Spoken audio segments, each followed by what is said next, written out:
Students, chapter third है ना, heading is why should people decide. ठीक है, आई होप आप सभी ने इसकी रीडिंग किया हुआ होगा। ठीक है, और इसकी रीडिंग में कुछ प्रॉब्लम्स भी आप लोगों को आई होंगी, बट उसको हम जस्ट दूर कर देंगे। ठीक है, देखिए इसमें क्या दिया हुआ है। India as we know became an independent on 15 August 1947। यहाँ से स्टार्ट हो रही है। इसमें कह रहा है कि भारत हमारा जो इंडिया था 15 अगस्त 1947 को क्या हुआ, फ्री हुआ, है ना। Preceding this was a long difficult struggle in which, ये बातें मैं आपको बहुत पहले बता चुका हूँ। जितने भी एड के वीडियो मैंने लिए उसमें बताया कि ये सारी बातें क्या हैं, बस आप लोग उसको एक बार रिवीजन कर रहे हैं एक तरह से। ठीक है, लेकिन ध्यान से समझिएगा, बुक लेकर बैठिए, पेंसिल लेकर बैठिए। जिनके पास बुक्स नहीं है वो स्क्रीन पर ध्यान से दें, इसलिए मैंने शेयर किया है। ठीक है, बाद में जब बुक हो जाएगी तो फिर से टिक कर लीजिएगा, समझते चलेंगे। 15 August 1947, preceding this was long and difficult struggle in which many sections of the society participated, है ना। People from, हमें हर सेक्शन में, यानी आप कह सकते हैं कि जब इंडिया भारत आजाद हुआ था तो उसके बाद आजादी मिलने के बाद भी हम लोग एक तरह से क्या थे, एक तरह से ऐसे थे कि कुछ हमें पता ही नहीं था कि हम काम करें तो कैसे करें। जैसे मैंने एक बार आपको एग्जांपल देके बताया था कि अगर आपके डिस्ट्रिक्ट से पूरी पुलिस कोर्ट ये सब कुछ हटा लिया जाए, सारे रूल्स रेगुलेशंस हटा ली जाए, तो ये जो डिस्ट्रिक्ट है ये कैसा हो जाएगा। ये डिस्ट्रिक्ट ऐसा हो जाएगा कि जिसको जो मन आएगा वो काम करेगा, किसी प्रकार का कोई फियर नहीं होगा, है ना। और जब किसी प्रकार का कोई फियर नहीं होगा तो फिर आप जान ही रहे हैं, है ना, कैसे प्रॉब्लम क्रिएट हो जाएगी। जो जिसका मन करेगा वो करेगा, यानी जो पावरफुल होगा वो जो पावरलेस है ना, उसको दबाने की कोशिश करेगा।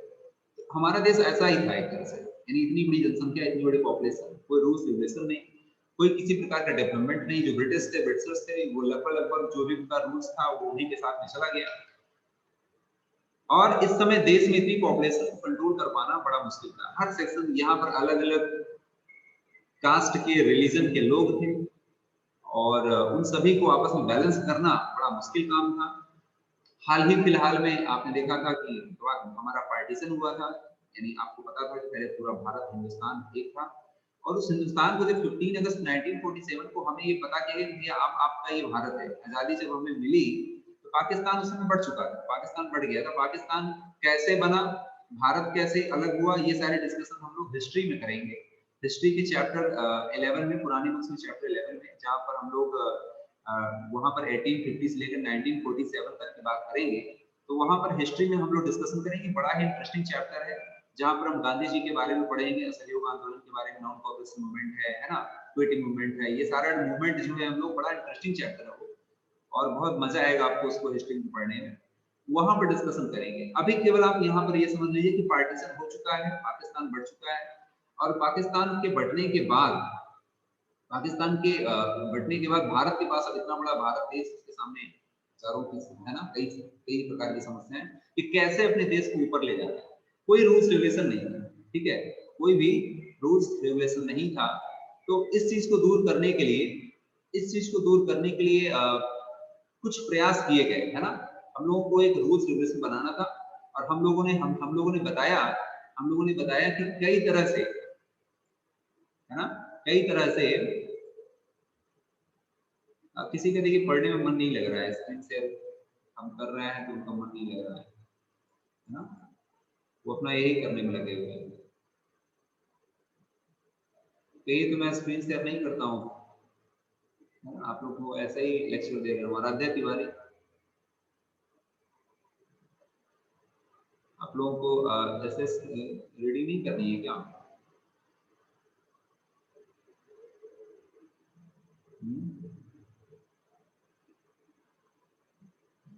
ऐसा रीडिंग कर लीजिए, आप लोगों के लिए अच्छा रहेगा, इसलिए मैंने ये किया था। ठीक है,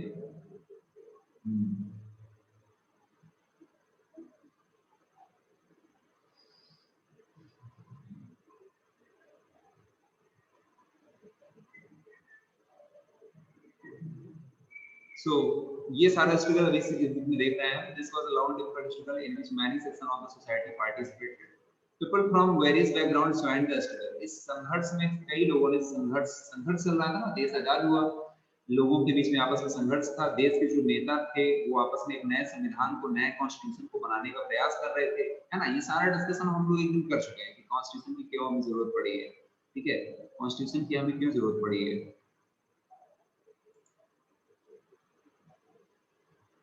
So what are doing like this? Who is doing now? Anybody can tell you? Bhargav. Bhargav, what are you doing?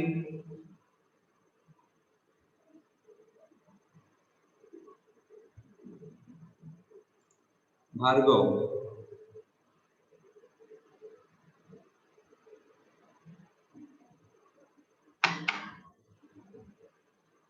Bhargav और एक दिस नेम और मुझे दिखा है ना, who is drawing now?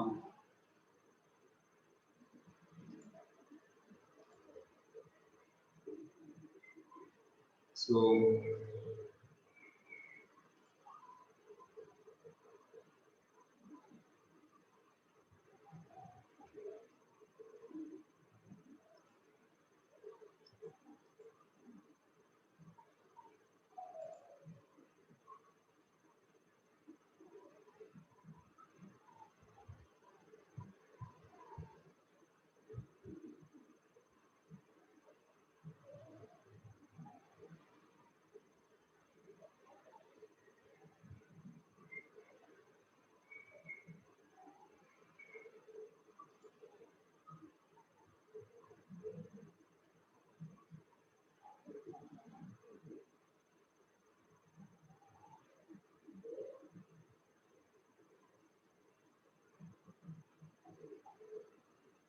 from tomorrow I will not permit for those students who are not related to this class.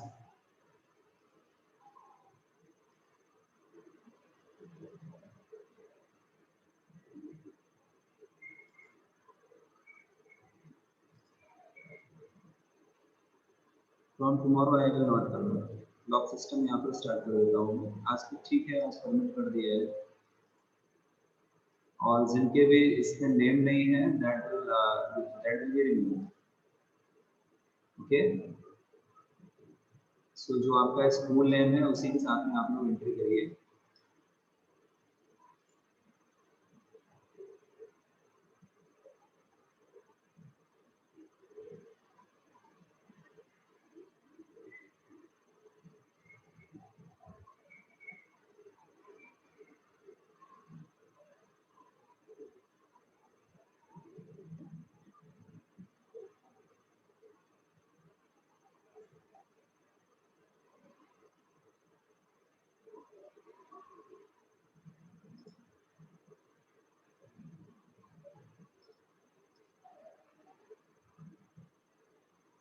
Students, आप सभी को मेरी आवाज आ रही है? You can speak now.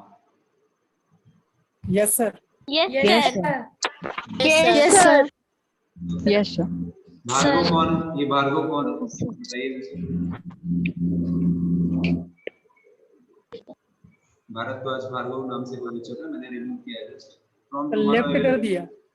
हाँ, मैंने सर इसने कल बहुत परेशान किया मैथ की क्लास में। कहीं भी किया हो हमें, हमारी क्लास में है हम बता रहे हैं, कल से हम एंट्री करेंगे, आप सभी लोग अपने नेम पर क्लास नेम से ही एंट्री करेंगे, ठीक है ना। I will ask your name, है ना, class name from your class teacher, and from tomorrow I will not admit नहीं करेंगे हम ऐसे स्टूडेंट्स। 30 मिनट्स का टाइम मिलता है, ये सब चीज के लिए थोड़ी मिलता है। 30 मिनट्स का पीरियड होता है, 30 मिनट्स की पीरियड में अगर ये सब स्टार्ट कर देंगे हम, तो फिर आगे हम क्या करेंगे बताइए? कुछ पढ़ाई हो पाएगी? नहीं हो पाएगी। आपको नहीं, जिसको नहीं पढ़ना है वो ना पढ़े, ना ज्वाइन किया करे, जिसको पढ़ना है वो पढ़े, ज्वाइन किया करे, ठीक है। प्रेशर में थोड़ी किसी को पढ़ा रहे हैं हम, जबरदस्ती आपको पढ़ना ही है, ऐसा कुछ नहीं है। जिसकी इच्छा नहीं है वो ना पढ़े, ठीक है। जिसकी इच्छा है वो ज्वाइन किया करे, जिसको पढ़ना है, आगे कुछ करना है, समझना है, वो पढ़ाई किया करे। जिसको नहीं ज्वाइन करना, थक गए हो तो बंद कर दीजिए, बाद में देख लीजिएगा क्लास।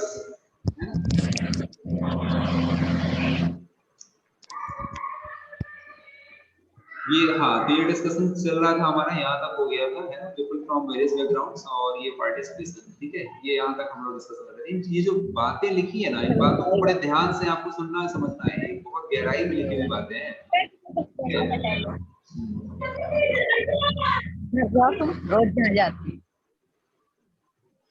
ये देखिए, India as we know became independent 15 August 1947. Stating this was a long difficult struggle in which many sections of the society participated. ठीक है, people from various backgrounds, इस बात को समझते कि नहीं, people क्या होते हैं, various background के ही तो होते हैं ना, अलग अलग कास्ट के, अलग अलग रिलीजन के, है ना। तो इस तरह से वेरियस बैकग्राउंड्स, और पुअर है, कोई रिच है, इसीलिए इसको वेरियस बैकग्राउंड्स कहा गया। ज्वाइंट दिस स्ट्रगल, इस संघर्ष में भाग लिए, किस संघर्ष में भाग ले रहे हैं, स्वतंत्रता प्राप्ति के, जिसको क्या ना, इंडिया बिकेम इंडिपेंडेंट 1947, इसके जस्ट पहले उन्होंने बहुत सारे स्ट्रगल में उन्होंने भाग लिया था, और इसके बाद भी स्ट्रगल किए। भाई, भारत देश आजाद होने के पहले कई लोगों ने अलग अलग तरीके से क्या किया था, संघर्ष में भाग लिया था, नहीं लिया था, तभी तो आजादी मिली थी, बताएं मुझे, है ना। अब देखिए इसमें आगे दिया गया है, हाँ, आगे दिया गया है, they were inspired by the idea of freedom, इस लाइन को अंडरलाइन करिएगा कि they were inspired by the idea of freedom, idea of freedom यानी जो लोग थे ना, उनको फ्रीडम चाहिए था, स्वतंत्रता चाहिए थी, इससे इंस्पायर्ड थे, इक्वलिटी चाहिए थी, समानता चाहिए था, ठीक है ना। पार्टिसिपेशन इन डिसीजन मेकिंग, यानी डिसीजन मेकिंग में उनका पार्टिसिपेशन चाहिए था, यानी कि अगर देश में कोई कानून बन रहा है, देश में कोई चीज लाई जा रही है, तो उसमें उनका भी अपना योगदान है, जबकि अंग्रेजों का जब शासन था तब ऐसा नहीं था, जब ब्रिटिश का यहाँ पर शासन था तब ऐसा नहीं था, यानी जो भी डिसीजन लिए जाते थे ब्रिटिशर्स अपने हिसाब से ले लेते थे, इंडियन से नहीं पूछते थे, इंडियन से कोई नहीं पूछता था कि आप कैसा चाहते हैं, आपके लिए जो कानून बन रहा है, लोगों के लिए कानून ही नहीं बनता था, ब्रिटिशर्स तो केवल अपने लिए कानून बनाते थे, अपने फायदे के लिए कानून बनाते थे, ठीक है ना, जिसमें उनका फायदा हो सकता है। लेकिन क्या आज ऐसा है? आज ऐसा नहीं है। आज जो भी रूल्स रेगुलेशन बनते हैं, आप इंडियंस के लिए बनते हैं, भारतीयों को सोच समझ के बनते हैं। अगर उस रूल्स रेगुलेशन से किसी को आपत्ति है तो लोग जगह जगह पर जुलूस निकालते हैं, है ना, तो प्रदर्शन करते हैं, डेमोन्स्ट्रेशन करते हैं और अपनी नाराजगी दिखाते हैं, और फिर उस कानून में सरकार, गवर्नमेंट जो है आपकी बदलाव कर देती है, ठीक है ना, क्योंकि जो कुछ भी बन रहा है वो सब आप लोगों के लिए तो बन रहा है। तो बात चल रही है उस समय की, जिस समय आपका कंट्री फ्री नहीं हुआ था, लोगों के दिमाग में बहुत सारे लोग स्ट्रगल कर रहे थे, स्ट्रगल में पार्टिसिपेट किए हुए थे, लोगों के दिमाग में क्या क्या आइडिया थे, फ्रीडम का आइडिया था, इक्वलिटी चाहिए थी उनको, समानता चाहिए थी, पार्टिसिपेशन एंड डिसीजन मेकिंग चाहिए था। यहां से भी अंडरलाइन करिएगा, ये इंपॉर्टेंट आपको बहुत निकल के आ रहा है, अंडर कॉलोनियल रूल, ध्यान दीजिएगा, कॉलोनियल रूल, अभी मैं हिस्ट्री में पढ़ाऊंगा कॉलोनियल रूल क्या होता है। कॉलोनियल रूल का सीधा सीधा मतलब आप समझिए कि अंग्रेजों का शासन, कॉलोनियल रूल का मतलब समझिए अंग्रेजों का शासन, क्योंकि अंग्रेज यहाँ पर क्या बनाए थे, कॉलोनी, कॉलोनी का मतलब क्या होता है, उपनिवेश होता है, हिंदी में इसको उपनिवेश बोलते हैं, यानी कि जब किसी दूसरे देश के लोग, ध्यान से सुनिएगा, कॉलोनी का मतलब क्या होता है, जब किसी दूसरे कंट्री के लोग किसी दूसरी कंट्री में जाकर, किसी दूसरे कंट्री के लोग किसी अपनी कंट्री में नहीं, किसी दूसरी कंट्री में जाकर वहां पर अपना निवास बना लेते हैं, रहने लगते हैं, बसने लगते हैं, इसका ये कहा जाता है कि उन्होंने क्या बना लिया, कॉलोनी बना लिया, कॉलोनी बना लिया, वहां पर अपना एक निवेश कर लिया, यानी कि जो वहां पे लोग रह रहे हैं वो उस देश के नहीं है, हैं किसी दूसरे के, लेकिन उस देश पर अपना एक तरह से कब्जा किए हुए रह रहे हैं, वहां पर शासन कर रहे हैं। जैसे कि अंग्रेज, जो ब्रिटिश, जो अंग्रेज थे, द ब्रिटिश जो थे, ये थे इंग्लैंड के, ब्रिटेन के थे ना, लेकिन भारत में आकर बस गए थे, रहने लगे थे, इसलिए कहा गया कि इनको क्या बोला गया, कि इन्होंने कॉलोनी बना लिया, भारत क्या बना लिया, कॉलोनी बना लिया, और इसीलिए इनके द्वारा बनाए गए रूल को क्या बोला गया, कॉलोनियल रूल बोला गया, कॉलोनियल रूल बोला गया। क्लियर है सर? अभी भी तो कॉलोनी में यस सर, ठीक है। अब कहा जा रहा है कि under a colonial rule the people had lived in fear, यानी कि जब अंग्रेजों का शासन था ना, तो लोग बहुत डर के मारे रहते थे, फियर में रहते थे, और द ब्रिटिश गवर्नमेंट, किससे डरे रहते थे, ब्रिटिश गवर्नमेंट से, ब्रिटिश सरकार से, क्योंकि भारत सरकार तो थी नहीं, इंडियन गवर्नमेंट थी, ब्रिटिश गवर्नमेंट थी, एंड डिड नॉट एग्री, वो एग्री नहीं करते थे, जो लोग थे एग्री नहीं करते थे with many of the decisions that they took, ठीक है, बट दे फेस्ड, बट उन्होंने फेस किया a grave danger if they tried to criticize the decision, यानी वो लोग, उन लोगों ने, जो भारतीय थे ना, उन लोगों ने बहुत आलोचना किया, क्रिटिसाइज किया, जो भी अंग्रेज नियम बनाते थे उसके खिलाफ खड़े होते थे, लेकिन उनको दबा दिया जाता था। The freedom movement changed this situation, लेकिन जब फ्रीडम मूवमेंट आया, फ्रीडम मूवमेंट का मतलब स्वतंत्रता आंदोलन, जब फ्रीडम मूवमेंट का मतलब स्वतंत्रता आंदोलन। हाँ पीयूष सिंह बताइए क्या बात है। पीयूष सिंह आवाज पहुंच रही है मेरी, बताइए क्या बात है। मैंने बोलने की आजादी आपको भी दी हुई है, आप लोग मुझसे बोल सकते हैं। अभिषेक, पीयूष बताइए। सर फ्रीडम मूवमेंट मतलब स्वतंत्र आंदोलन। फ्रीडम मतलब क्या होता है, स्वतंत्रता, मूवमेंट मतलब आंदोलन, ठीक है, नोट कर लीजिए कहीं पर। मूवमेंट मतलब क्या होगा, आंदोलन होगा। Freedom movement. सर आपने अंडर कॉलोनिकल मतलब क्या बताया था? अंडर कॉलोनियल रूल का मतलब होता है कि ब्रिटिश शासन के कंट्रोल में, उनके अंतर्गत जिस समय भारत था, जिस समय ब्रिटेन का कब्जा था, यहाँ पर अंग्रेजों का कब्जा था, उसके समय की बात चल रही है कि उनके अंडर में रहते हुए क्या क्या होता था, वो डिस्कशन यहाँ पर हो रहा है, ठीक है। Yes sir, thank you sir. फिर देखिए इसमें दिया है the freedom movement change this situation. लेकिन ये जो सिचुएशन यहाँ बनी थी ना अंडर कॉलोनियल रूल से, ये पैराग्राफ आपके दिमाग में अंडरलाइन होना चाहिए, इसको टिक लगा लीजिएगा। व्हाई पीपल डिसाइड में सबसे इंपॉर्टेंट पैराग्राफ आपका यही है, अंडर कॉलोनियल रूल से यहाँ तक डिसीजन तक, ठीक है। अब ये जो प्रॉब्लम हुई यहाँ पर, जो हम लोगों ने पढ़ा, उसके लिए इसका प्रॉब्लम का सलूशन कहाँ से आ रहा है? सलूशन यहाँ से आ रहा है, फ्रीडम से। Freedom movement change this situation. अब आपसे कोई पूछेगा कि जो प्रॉब्लम आई थी उसको चेंज कैसे हुई, तो आप बोलेंगे द फ्रीडम मूवमेंट, जो स्वतंत्र आंदोलन आया ना, उसने चेंज कर दिया सब कुछ, उसने चेंज कर दिया। क्यों? क्योंकि उसमें सभी लोग इकट्ठा होकर, मिलकर, पूरा देश इकट्ठा होकर अपोज कर रहा है, विरोध कर रहा है ना, स्वतंत्रता के लिए लड़ाई लड़ रहा है। The freedom movement changed this situation. The nationalist, याद रखिएगा, nationalist का मतलब जो राष्ट्रवादी लोग थे, राष्ट्रवादी लोग किन्हें कहेंगे, नेशनलिस्ट किन्हें कहेंगे? ऐसे लोग जो केवल अपने राष्ट्र के ही बारे में सब कुछ, राष्ट्र को ही सब कुछ समझते हो, लोगों से भी बढ़कर, अपने आप से भी बढ़कर राष्ट्र को ही समर्पित करते हो, तो नेशनलिस्ट कहे जाते हैं। Nationalist began to openly criticize, इन्होंने भी क्रिटिसाइज करना शुरू किया द ब्रिटिश गवर्नमेंट को। क्रिटिसाइज का मतलब समझ रहे हैं ना, आलोचना करना, उनकी बुराई करना शुरू किया कि भाई नहीं ये गलत कर रहे हैं। So the nationalists began to openly criticize British government and make demands, ठीक है ना, and make demands। क्या डिमांड बनाया है ना, क्या डिमांड बनाया होगा, देखते हैं क्या डिमांड बनाया। as far back है ना, as 1885 the Indian National Congress demanded that there will be elected members in legislative with the right to discuss the budget and ask questions, ठीक है। ये चीजें बनाई गई, ठीक है, कि the Indian National Congress demanded क्या डिमांड किया? The Indian National Congress demanded that there will be elected member, यानी उनके भी सदस्य क्या होने चाहिए, इलेक्टेड होने चाहिए, चुने जाने चाहिए, इन द लेजिस्लेचर मतलब विधानसभा या संसद। उस समय जो विधानसभा या संसद थी जो अंग्रेजों की थी, उसी को लेजिस्लेचर कहा जाता भाई। उसमें अंग्रेजों की अपनी विधानसभा थी, अपनी पार्लियामेंट थी, और वो अपने हिसाब से कानून बना लेते थे। तो इनकी डिमांड ये थी, भारतीयों की डिमांड ये थी कि हमको भी वहां पर स्थान मिलना चाहिए, जब कानून बने तो हम भी वहां पर रहें, ठीक है ना, हमारा भी प्रतिनिधित्व होना चाहिए, हम भी रिप्रेजेंटेटिव के रूप में वहां काम करें, है ना, ये चाहते थे वो। With the right to discuss the budget, जब बजट पर चर्चा हो, बजट मतलब आर्थिक, यानी कितना पैसा कहाँ जाना है उसके बारे में, ठीक है, वार्षिक वित्तीय विवरण इसको बोलते हैं बजट, यानी वर्ष का जितना भी, साल का जितना भी पैसा है, कहाँ कहाँ पर देश में खर्च करना है, कहाँ कहाँ पर कितना खर्च हो गया है, कितना खर्च आगे करना है, कितना पैसा है, ये सारा सब कुछ बजट कहलाता है, ठीक है। एंड आस्क क्वेश्चन, हम भी क्वेश्चन पूछ सके। भारतीयों का मानना था कि हम भी आपके लेजिस्लेचर में जाएं और हम भी वहां पर क्वेश्चन पूछ सके, ठीक है। फॉर सम इलेक्टेड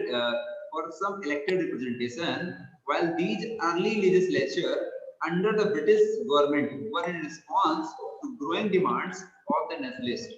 तो क्या हुआ, जल्द ही क्या हुआ, जो लेजिस्लेचर था ना under the British government in response to growing the demands of the nationalist की डिमांड मानी भी गई, उनकी बातें मानी भी गई, but they did not allow for all adults to vote, लेकिन सभी को अनुमति नहीं थी। जैसे आज हमारे देश में जितने भी एडल्ट है सभी लोग जाके वोट दे सकते हैं ना, सभी लोग जितने भी एडल्ट है वो सभी जाके वोट दे सकते हैं। अब अंग्रेज देखो चालाकी कर रहे हैं, जब सभी जगह से विद्रोह हो रहा है तो कुछ बातें मान ले रहे हैं, भारतीयों की कुछ बातें मान लेते हैं, कुछ नहीं मानते हैं। अब उन्होंने नेशनलिस्ट की बातें तो मान ली कि ठीक है हम आपको अपने लेजिस्लेचर में जगह देने वाले हैं, हम आपको अपने लेजिस्लेचर में क्या करेंगे, हम जगह देंगे, but they did not allow, उन्होंने क्या अलाउ नहीं किया, ऑल एडल्ट्स, यानी भारत में जितने भी एडल्ट्स थे ना उन सभी के लिए नहीं कहा कि सभी लोग लेजिस्लेचर में आ सकते हैं, टू वोट कर सकते हैं, वोट भी नहीं कर सकते सभी लोग नहीं, nor could people participate in decision making, और ना ही वो क्या कर सकते हैं, पार्टिसिपेट कर सकते हैं। डिसीजन बना सकते ये है, हाँ डिसीजन मेकिंग में उनका पार्टिसिपेशन नहीं होगा।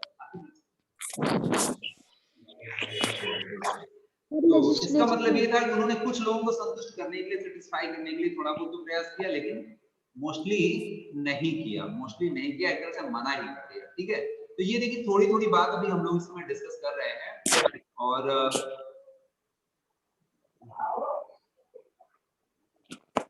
अब इसमें देखिए पीपल एंड देयर रिप्रेजेंटेटिव, ये हेडिंग आप लोग पढ़िएगा कि लोग और उनके प्रतिनिधि, ये 7th में भी हम लोग पढ़ चुके हैं, थोड़ा सा आप पढ़िएगा, इसको कोशिश करिएगा।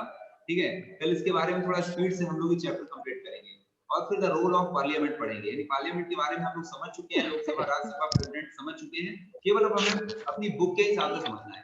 समझाने के लिए मेरे पास बहुत सारा डेटा है, मैं भी लोकसभा बताने लगूंगा तो एक डेढ़ महीने 2 महीने लोकसभा के बारे में ही बात करूंगा। ठीक है, बट हमें अपनी बुक के हिसाब से भी चलना है, जितना मैटर है उससे थोड़ा बहुत ज्यादा चल सकते हैं, बहुत ज्यादा नहीं। ठीक है, जो भी अभी तक बातें हुई थी वो सारा आपको समझाने के लिए था कि पार्लियामेंट होती क्या है, कैसे दिखती है, कितने उसके ऑर्गन होते हैं, ये सारी चीज थी। अब केवल बुक में अब आपको समझ में आ गया होगा ना, तो ये रोल ऑफ पार्लियामेंट आप यहाँ से पढ़ सकते हैं। ठीक है, थोड़ा सा आगे भी जाकर पढ़ा करिए आप। ठीक है, ऐसा नहीं कि जहां तक हमने पढ़ा दिया केवल वही पढ़िए। तो आज आपका जो होमवर्क है वो नोट कर लीजिए, पीपल एंड देयर रिप्रेजेंटेटिव ये हेडिंग, और द रोल ऑफ पार्लियामेंट ये पढ़ना है। ठीक है, thank you for today's class. हाँ, कोई क्वेश्चन हो तो बताइए। सर नंदिनी, हाँ बताइए। Sir people and their representative है, तो सर इसमें जो फोटो बनी है तो ये लोग वो जो मशीन है वो लेके जाते थे ना वोटिंग के लिए। अब फोटो हमें नहीं दिख रही है तो हम बाद में फिर उसमें बात करेंगे। ठीक है, यस सर। मतलब क्या है? आइए सर।